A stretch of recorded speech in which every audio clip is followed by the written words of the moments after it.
don't know anything about. I don't think you can put them too much, but you can put them too little.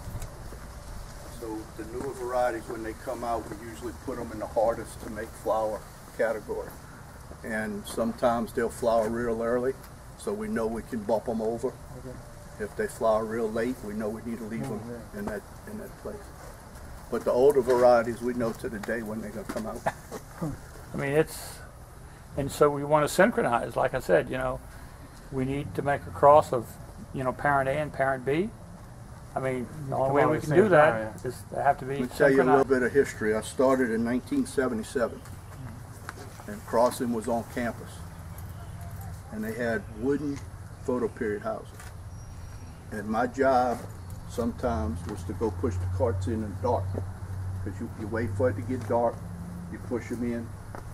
The next morning, you extend it at nighttime. That's why you close the doors. You leave them in the dark. Even though the sun comes up, you leave them in the dark till maybe 8 o'clock sometimes. And then you pull them out. Then they start thinking it's wintertime, we need to send our flowers up. That's how you fool them, by extending the nighttime. For the stuff on campus, I could close that door and go inside and read the newspaper. There was cracks and creaks in the doors, and the big wooden doors, and you had to swing them like this to get the top to close, and then you push the bottom. And I said, this is a joke. And then you had Dr. Poly, who was in plant pathology. He was the one who made the crosses. Well, he'd get up in the morning with his cup of coffee, and he'd walk out, and he'd say, oh, I got 2 flowers, I can make a cross. And that was it to picking the parents. So if you look over history, from 67, 412, no, yeah. Yeah, 412? 67, 412 until 82, 89, there was no varieties coming out of the L program. 67, 68, 69, 70, 71, nothing, 72, nothing. And it was 73. that reason. There was no thought going into the process. Yeah, 74, 75. So in 1981, Freddie Martin took over, and we started synchronizing the flowering and making crosses that we thought we could have success with and different things like that. And we had some better betterment. Better equipment. Keith, how often are you watering these? They all have the little drip things. Yeah, they turn them on, I think, maybe twice a week. Twice a week is all? Mm-hmm. Yeah, but there's water in here. You see, right. Water stays in here. Yeah. But you see how the roots are growing in there. So each one of these, when we get into the other crossing house, you'll see that, okay, this is an individual pot plant. So we can take, actually, we can go in, we have what, 2, 4, 6 stalks. We can put it, if these are females, no pollen, we can put them in 6 different crosses if we want to, because we'll cut them off here. And then we don't have to take the whole pot with all of those stalks in there. All right, if you look at this flower here, you see how tight it's glued all the way to the tip top? This one, far one to the right. Okay, that one probably tomorrow or maybe Friday is going to be ready to bring into the crossing house. So it's going to look like the one on the left that's open? Right. See this one? Even though it's not fully open, but look how fuzzy the tip top is. Yeah. See, that one's starting to open, even though. Yeah. So you can't go by how open it is, but you got to look at that fuzz. Okay. So if those fuzz at the tip top starts opening up, that one's ready to come in. So what Dexter's going to do, he's going to come here, he's going to cut it off right here. And bring it into the crossing house and hang. He's going to write the number down, 97128, and he's going to put that in the computer, and it's going to match up 97128 with its best possible chance of success. And see, this one, of course, we know has a smut problem, so we don't want to put it against another parent that has smut. If you got a 128 and a 233 tomorrow morning, it's not going to match those. No, because 233 is loaded with smut too, so you're putting a smut susceptible by smut susceptible. But probably never ever really can get rid of what's cool, right? Oh. It's the father genetics. What was it, sweet peas? Yeah. He had a red flower and a white flower. And he crossed those 2 flowers and he got a pink flower. There ain't a damn pink flower out here. It don't happen. This variety might have a chromosome number of, say, 140. That one might have a chromosome of 80. And when you put an 80 with 140, there's 60 around there floating around that don't have a place. You come in here.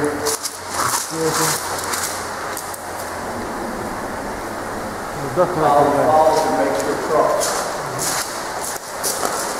You're going to see it a lot better here than you can in the picture. You know? Everything up high is a male, and the ones below is a female. That's a gal to kick you out. Oh,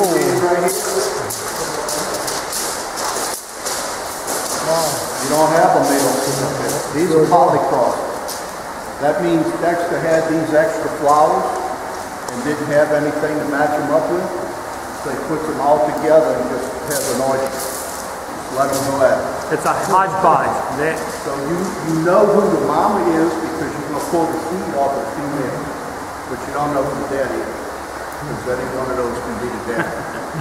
Now one thing you got to remember, females, and there's no true male. They all have some degree of power. The females have very, very little power. When you look under the microscope, there's very few yellow pollen seeds on them. So we make those females. The males, when you look at them under the microscope, they're full of power. So you know they're females. I mean, they're males. But you got everything in between also. So sometimes you'll see the cross set up. You got the male and female. And then you might have a female that has a little more pollen than another. We put that at the very bottom because you don't want its pollen falling on the ones in the middle. So you leave it very low. That way you know that male is fertilized and female at the bottom. Do you know the fact that once you like putting the male and female that you know together compared to the ones that are all mixed up? All we can do with the ones that are mixed up is we know the female and we have a list of what the male could have been. But usually when they come out, if you got a, say a 128 in there or a 226 or a 988, something that's got a real purple stalk, you can tell that this must have came from 988. So you can look. 233 has a real bright green stalk, and if you come out of a polycross with some small barrel greens, good chance 233 was okay. what's all the multicolored, pastel-colored bags? We used to have prison ladies. Prison ladies? We used to have prison ladies, and we'd have 8 of them every fall would come out here and help us, and they would sew our bags for us. Well, year before last, Dexter had a tremendous year. It stayed cloudy all through September, October, and he made 600-something crosses. Well, he ran out of bags. So everybody had to go to Hancock Fabric and get some fabric and sew some bags. And you couldn't buy all one color because they didn't have enough. And we needed it that day. So I had some purple ones, I brought them home and sewed them. I had some yellow ones, I brought them home and sewed them. Bird had some blue ones, she brought them home. So that's why, and that we had to go to 2 different Hancocks to get enough to make the bags. Because all just, whatever happened. But it has to be that air breathing fabric that the seed can't get through, but air can go back and forth. I think it's pretty. It is. Okay, a flower. A bunch of females with different colored drawers on. I thought y'all had a step on when they breed them pig then. The new black thing? If you pull one of those off of there. Put one of that, and that's a new variety. That's yeah. has all genetic material for one. Now every one up and down this thing is a different variety, just like the kids in a family. Depends on what mixed up in those chromosomes when it got fertilized. Wow. And you may have as many as 2,000-3,000, you know, those in one tassel. And you know, a small tassel might be a little bit less, and you might get 4 or 5 grams of seed. Big tassel, you can How have many 10, seeds 12, you got 14. there? Oh, he's got one right there. Now, if you could tell me which one of these seeds in here is going to give us that next 384, we'd appreciate it. All the time. No, absolutely. Retired second time. I'm already retired. Second time. But there's things you learn, you know, as you go through, and hopefully.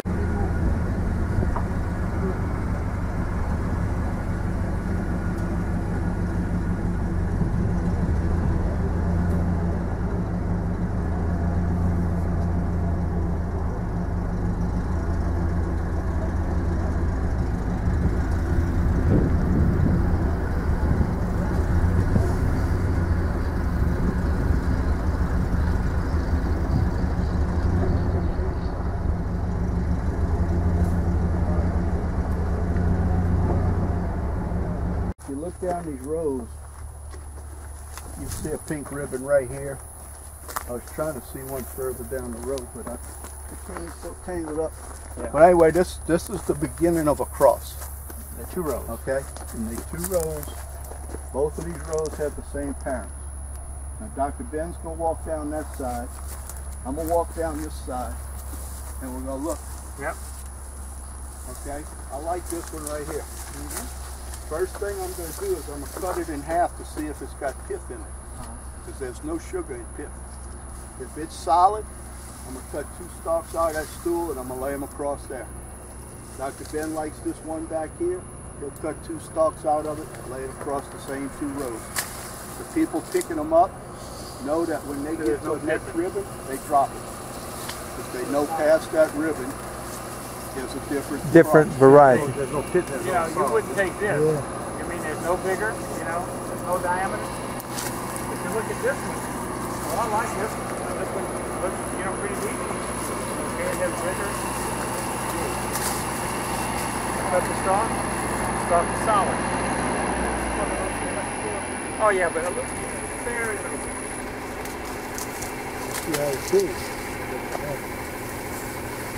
Now keep in mind there's a different variety every clump.